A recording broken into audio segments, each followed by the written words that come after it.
If you want to get promoted to director, you need to stop waiting for someone to notice your hard work.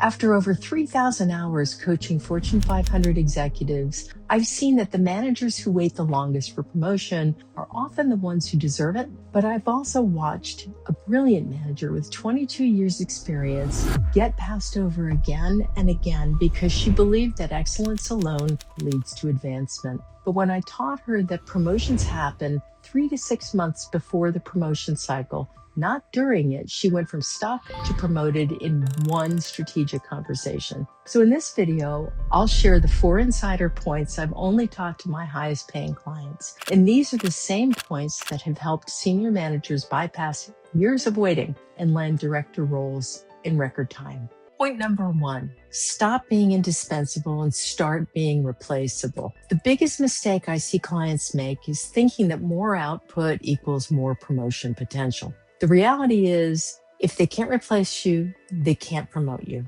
There's a chance that you're actually too valuable doing what you're doing right now. So start delegating and training others to do your current work. Document your processes so someone else can step into your role.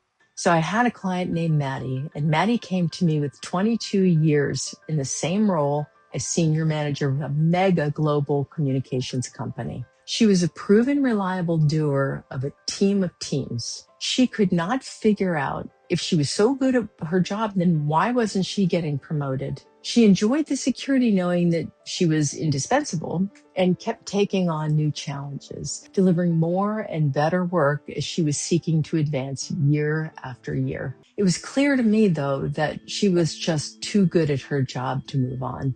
For Maddie, this was a stunning revelation. But once she saw herself from the company's point of view, she knew she needed to do something different. It was unnerving for her to make herself replaceable, but that's exactly what we did. We began by identifying 2 direct reports who could potentially move into her role and laid out a plan for grooming them both for her position. Now, selecting 2 people to replace you has a couple of benefits. One is it's great for keeping a competitive spirit between the 2 of them. And 2, it's necessary for making sure that at least one of them would still be there and would qualify when it's time to replace you. So cover all your bases. So point number 2, know your market value before making your move. Do salary research and even conduct informational interviews. Understand what you'd be paid elsewhere at your level for real. This gives you confidence and leverage in promotion conversations. Also, really understand if you're ready for the next level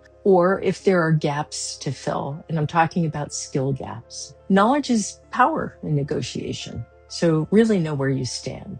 So back to Maddie. Maddie needed to know if she was being paid competitively. If we discovered her compensation was above her market value, that would eliminate the option of searching elsewhere unless she was willing to make a lateral move. And finding a better role elsewhere is always an option, though honestly, it's rarely needed. If it turns out that Maddie was being paid above or equal to the maximum comp for her level, it would require a more strategic and more nuanced approach. If we found that her compensation was below her level, or that her responsibilities were above her title and compensation, that of course would lead to a very different kind of conversation. It's important to know where you stand to know how to best approach the situation. Before I continue with the next 2 points, if you're a senior manager who's been stuck and you want my help creating your personalized promotion strategy using the exact framework I've used with Fortune 500 executives, then click the first link in the description to book your free strategy call. But that's it, back to the video. Point number 3, try on the director role before you get it. Shadow current directors or take on strategic projects. You can also volunteer for cross-functional leadership opportunities. See if you actually want the next level. You may realize you're happy exactly where you are. Nobody says you have to advance. It's not a requirement. But if you do want that next level role, prove you can do it first. There was another senior manager, a client of mine, vying for a director role in a highly competitive environment in a top global tech company, one whose name you would know. This company is very rigid in its promotion path and policies. Her company's promotion path required her to prove her competence at the next level before they would even consider her for a promotion. And even then, she would be competing with 2 or 3 others for that same role. Because she was already working to capacity, we used a stakeholder mapping tool. Those new projects she was going to take on had to tick all the boxes, so we needed to carefully consider who she needed to influence in her network to secure those highly coveted opportunities. Point number 4, don't wait to see if you got it. Make it happen preemptively. The fatal mistake I see most clients make is hoping your promotion will come in with the next yearly review cycle. Do not wait until you find out if you're promoted to take action. Have the career conversation with your manager before the promotion cycle closes. There's always a limited amount of money your company has to retain its key players. This is decided 2 or 3 months in advance of those year-end review conversations. Present your 3-slide business case. Timeline, impact, future value. Help your manager sell your promotion upward. Remember, it's business, it's not personal. There was another client in a 100-year-old mega global company who had not received a promotion in 7 years when he came to me for help. When I think of the opportunity cost of that, it just makes me crazy. In the way this company was structured, he was at a partner level.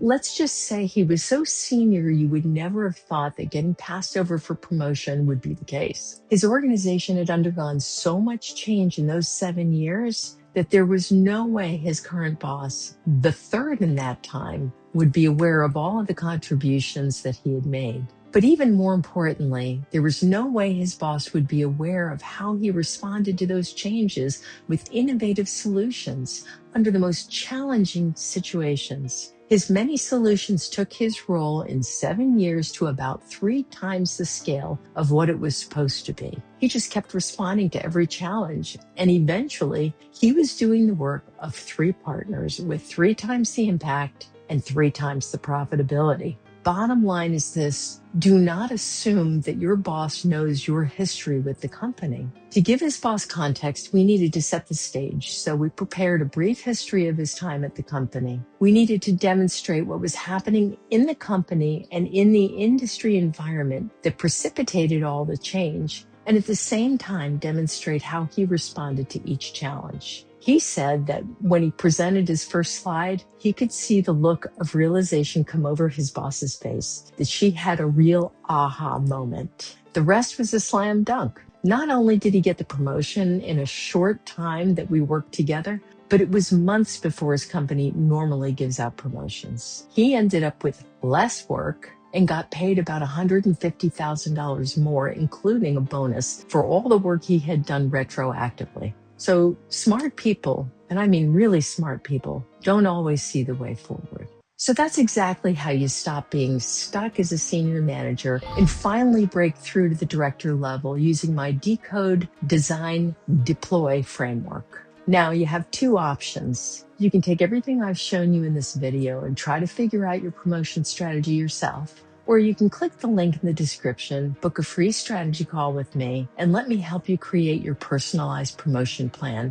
that gets you promoted in the next cycle instead of waiting another year. The choice is yours, but remember, every promotion cycle you wait is another year you stay stuck. So click that link now and let's get you promoted. But even if you master the promotion conversation, building credibility with the C-suite executives may be the very thing that determines whether you actually get that director role. So go watch this next video where I show you how to build instant credibility with senior executives and exactly what to say when you're finally in the room with decision makers. Thanks for watching.